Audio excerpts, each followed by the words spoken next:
रावत जो है रिया चक्रवर्ती ने जो कल अपना इंटरव्यू दिया है उस पर पूरी तरीके से चरितार्थ होती हैं। उनका जो इंटरव्यू था वो इंटरव्यू जो था पूरे का पूरा स्क्रिप्टेड, जिसमें उनका एक ही ध्येय था कि येन केन प्रकारेण जो लड़का इस दुनिया से चला गया है सुशांत, उसको मैं आपको थोड़ा सा करेक्ट कर दूं। जहां उज्जवल साहब ने भी उनको वकीलों की सलाह पहले मिली है और उसके बाद वो सवालों के जवाब दे रही है, तो वकील तो ये बता सकता है ना पहले से आपको भी कि आपको किस तरह के सवालों में कैसा जवाब देना है। उसके लिए जरूरी नहीं है कि उसको लिख के दिया जाए।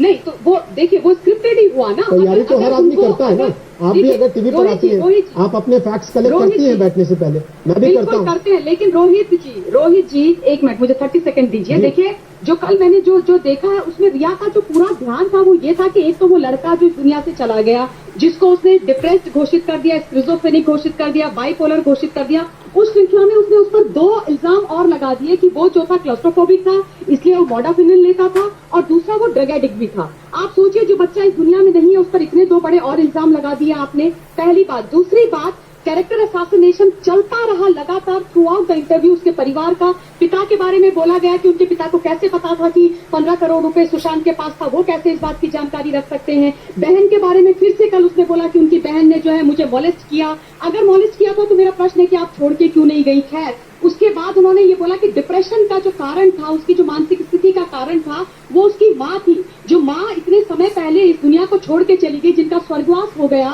रोहित जी माता जी को भी नहीं छोड़ा गया, उनके बारे में भी ये सारी बातें की गई। तो और जब उनसे ये बात पूछी गई कि जो ड्रग नार्कोटिक्स वाला जो एंगल है उसके बारे में आपका क्या कहना है, तो वो कहती हैं कि नहीं ऑनगोइंग इन्वेस्टिगेशन है, इस विषय पर मैं कोई बात नहीं करूंगी। अगर ऑनगोइंग इन्वेस्टिगेशन की इनको इतनी चिंता थी तो ये अक्यूज नंबर 1 है, इनको इंटरव्यू देना ही नहीं चाहिए था, इनको इस मीडिया के सामने आना ही नहीं चाहिए था। तो जब आप इस तरीके की बात करते हैं तो स्क्रिप्टेड ही ये होता है। अगर आपको इतनी ही सफाई देनी थी तो आप पूरी मीडिया प्रेस कॉन्फ्रेंस कर देती, सारे मीडिया हाउसेस को सब प्रेस कॉन्फ्रेंस करती, जिसको जो प्रश्न पूछना था खुले में पूछते। क्या परेशानी है रोहित जी? हाथ कंगन तो वो कहते हैं ना कि हाथ कंगन को आज क्या और पढ़े लिखे को 5 फाट दी क्या। मैं आपकी बात पर रवि जी से कमेंट लेता हूँ एक चीज को जोड़ते हुए कि आज तक से बात करने के फौरन बाद वो कल देर रात तक और टीवी चैनल्स पर भी दिखाई दी। आपका सवाल है कि उन्होंने प्रेस कॉन्फ्रेंस क्यों नहीं किया, उन्होंने इंटरव्यू क्यों दिया? ठीक, ये उनका अपना चॉइस हो सकता है। रवि श्रीवास्तव के बारे में एक से बढ़कर एक चीजें बता रहे हैं और आप ऐसी चीजें बता रहे हैं कि उसी में सारी कमियां थी। आप देखिए ईडी ने जो व्हाट्सएप चैट रिट्रीव करी है रोहित जी, वो हम सब ने देखी है, पब्लिक डोमेन में है। उससे साफ पता चलता है कि 2017 से वो जो ड्रग पेडलर है गौरव आर्या, उसके टच में थी रिया जो थी, वो जो एक बैंड ड्रग है, मुझे तो उसका नाम भी नहीं पता, उसको उनसे मंगवाना चाह रही थी। और वो जो दूसरा लड़का है उससे कह रही थी कि 2 बैग ले आओ, 4 बैग ले आओ, 4 बूंद इसको चाय कॉफी और पानी में डाल के दे दो। और अब आप बोलो कि नहीं मैं कुछ ना ड्रग लेती थी ना मैं उसको ड्रग देती थी।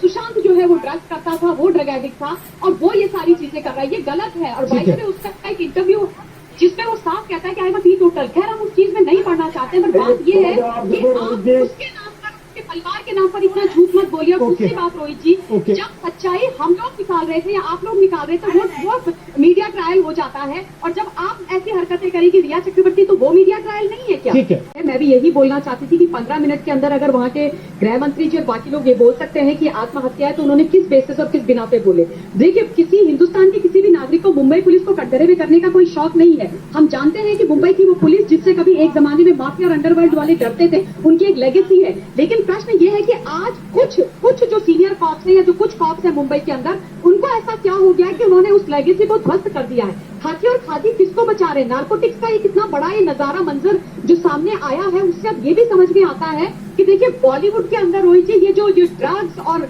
अंडरवर्ल्ड का पैसा और धोखा और प्यार, ये सारी चीजें चलती हैं और बहुत समय से चलती आई हैं। तो क्या किसी ऐसे को बचाने की कोशिश की जा रही है जिसका बहुत बड़ा नाम है? और अगर ऐसे को बचाने की कोशिश की जा रही है तो फिर ये गलत है, ये खत्म होना चाहिए। क्या इसलिए 67 डेज तक आपने FIR नहीं करी और इतनी लंबी चौड़ी इंक्वायरी करी?